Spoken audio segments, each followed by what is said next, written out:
Hi friends, तो आज हम बात करेंगे बहुत ही छोटे से टॉपिक के बारे में कि हाइपरटेंशन और हाइपोटेंशन में क्या डिफरेंस होता है। काफ़ी स्टूडेंट जो होते हैं, जो अच्छे प्रैक्टिशनर होते हैं, उनको काफ़ी ये समस्या होती है कि मतलब ये समझ नहीं पाते हैं कि हाइपरटेंशन और हाइपोटेंशन क्या होता है। तो आज हम कंप्लीट इसी के बारे में बात करेंगे कि हाइपरटेंशन और हाइपोटेंशन में क्या अंतर होता है और ये होता क्या है। सबसे पहले बात कर लेते हैं, ये जो हाइपरटेंशन और हाइपोटेंशन जो ये टॉपिक है, ये हमारे ब्लड प्रेशर से आता है। ये blood pressure, spelling friends mistake हो सकती है। तो जो ब्लड प्रेशर होता है, वो जो हमारा नॉर्मल ब्लड प्रेशर जो होता है वो 120/80 होता है, mmHg।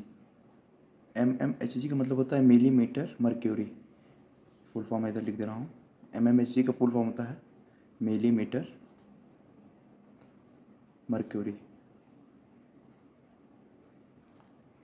तो जो नॉर्मल ह्यूमन बॉडी होता है, उसके अंदर जो ब्लड प्रेशर होता है 120/80 mmHg जो कि होता है। 80 जो है 120/80, इसे हम सिस्टोलिक बोलेंगे, सिस्टोलिक, और इसको हम डायस्टोलिक बोलते हैं।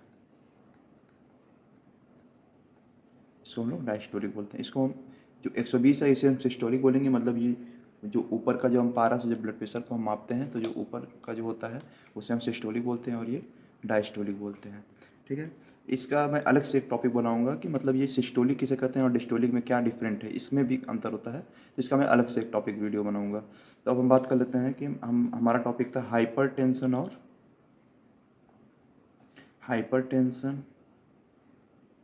और एक हाइपोटेंशन। बहुत छोटा सा डिफरेंस होता है, तो हम लोग इसी के बारे में डिस्कस करेंगे कि हाइपरटेंशन और हाइपोटेंशन में क्या डिफरेंस होता है। यदि हमारा जो ब्लड प्रेशर है, ये हमारी वेन है। यदि हमारा ब्लड, इसमें जो है कि ब्लड, ये वेन है और ये इसके अंदर जो है कि ब्लड फ्लो हो रहा है।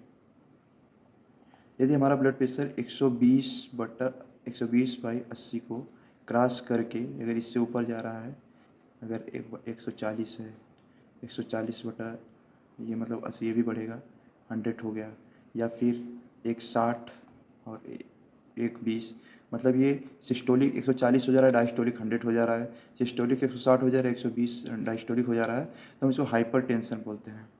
इसको हम लोग हाइपरटेंशन बोलते हैं। हाइपरटेंशन का मतलब होता है कि ब्लड प्रेशर का जो है कि हमारी बॉडी में बढ़ जाना। इससे जो हमारा ब्लड का जो सर्कुलेशन, जो फ्लो रेट होता है, इसमें हमारा जो है कि इसमें बढ़ जाता है। और अब हम बात कर लेते हैं हाइपोटेंशन में। हाइपोटेंशन में क्या होता है? हाइपोटेंशन में क्या होता है कि जो हमारा नॉर्मल ब्लड प्रेशर होता है, जो हमारा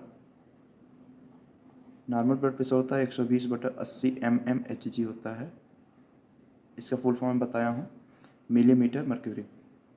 तो इसमें हाइपोटेंशन में क्या होता है कि जो हमारा ब्लड प्रेशर होता है 120/80 से मतलब इसमें कम होने लगता है। मतलब सिस्टोलिक आ जाएगा 100, डायस्टोलिक आ जाएगा 60, इसमें आ जाएगा 80 सिस्टोलिक, और डायस्टोलिक आ जाता है 40 mmHg। हम ब्लड प्रेशर को mmHg के मापक में लिखते हैं, इससे हम मापते हैं। mmHg का मतलब होता है कि मापना। मापने का मतलब होता है जैसे हम किसी दुकानदार के पास गए, हमको अगर दाल चाहिए या फिर चना चाहिए, तो हम उससे बोलेंगे कि हमको 1 किलो दाल दे दीजिए या फिर 1 केजी चना चाहिए। ठीक उस प्रकार हम ब्लड प्रेशर को mmHg के रूप में मापते हैं। तो ये हो गया हाइपोटेंशन। हाइपोटेंशन का मतलब होता है कि ब्लड प्रेशर का हमारे बॉडी में जो फ्लो हो जाता है बिल्कुल कम हो जाता है, डाउन हो जाता है, तो इसे हम हाइपोटेंशन बोलते हैं। हाइपर मतलब होता है ज़्यादा, हाइपर मतलब होता है ज़्यादा, और हाइपो मतलब होता है कम। हाइपर मीन्स ज़्यादा, हाइपो मीन्स कम। तो ये था फ्रेंड छोटा सा टॉपिक कि ब्लड हाइपर और हाइपरटेंशन और हाइपोटेंशन में क्या अंतर होता है। उम्मीद है मुझको कि आपको ये टॉपिक समझ में आया होगा। इसका मैं अगला पार्ट बताऊंगा कि सिस्टोलिक और डिस्टोलिक में क्या अंतर होता है। इसे हम क्यों 2 भाग में बांटते हैं, सिस्टोलिक मीन्स क्या होता है और डिस्टोलिक मीन्स क्या होता है। Thank you.